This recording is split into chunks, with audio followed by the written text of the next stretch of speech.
Magandang araw po muli mga kaibigan at welcome po muli dito sa Huntahan ng Bayan TV. Panoodin po natin itong balita ng Inquirer Today tungkol po sa kaso ni ex-president Rodrigo Roa Duterte sa ICC. At ito po ay ayon kay dating senador Antonio Trillanes.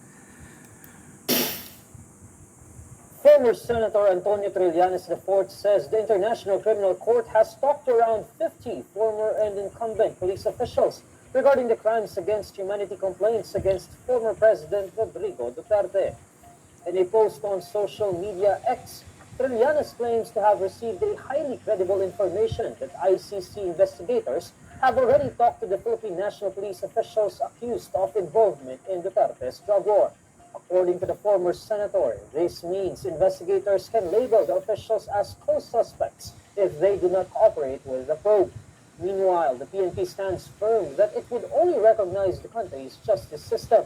Trillanes, who is a staunch critic of former President Duterte, has repeatedly asked President Ferdinand Marcos Jr. to allow the ICC probers access into the country so that they could start investigations on Duterte's drug war and the alleged extrajudicial killings that happened. In January 2024, Trillanes said that ICC investigators were in the Philippines last December, noting that an arrest order can be issued against Duterte soon.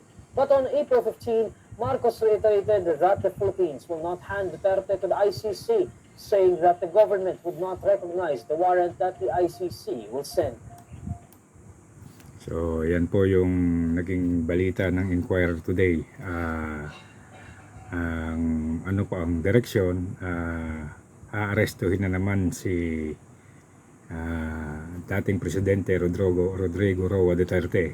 Exciting po ito kasi sa tinagal-tagal ng panahon na nangangarap si Antonio Trillanes na maaresto si dating presidente Duterte, hanggang ngayon po wala pa namang nangyayari. Ang sinasabi niya dati, anytime soon. Ilang beses na pong nangyari yung anytime soon, pero ang resulta wala pa rin, hanggang sa nagpahayag yung presidente natin ngayon na si Marcos na hindi siya papayagang maaresto ng ICC si dating presidente Rodrigo Roa Duterte. Ang tingin ko rito, pinipilit na lang yatang gumawa ng ingay ni Mr. Trillanes at magkaroon uli siya ng pagkakataong makabalik sa limelight o ika nga mapag-usapan siya. Pero sa napakaraming pagkakataon parang wala namang totoo sa sinasabi niya at parang wala namang nangyayari doon sa mga sinasabi niya.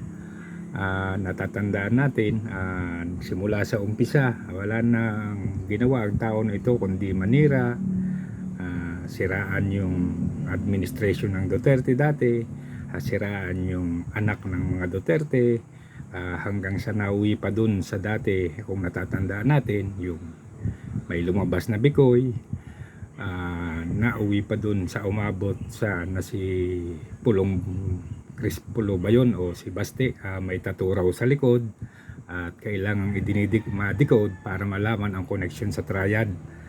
So ang lahat po ng ito ay naging napakagandang palabas lang, at sa ngayon ito na naman, mayroon na naman siyang bagong palabas.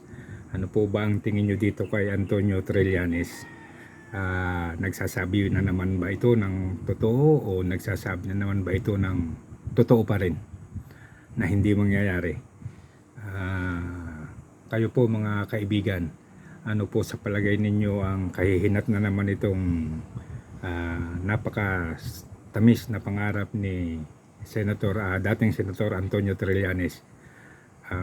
Sa tingin ko, pangarap na lang ito pero tingnan po natin, sakali baka nga kasi sa ngayon medyo may lamat yung, hindi lang may lamat kundi hindi na rin magandang relasyon ng Duterte at Marcos.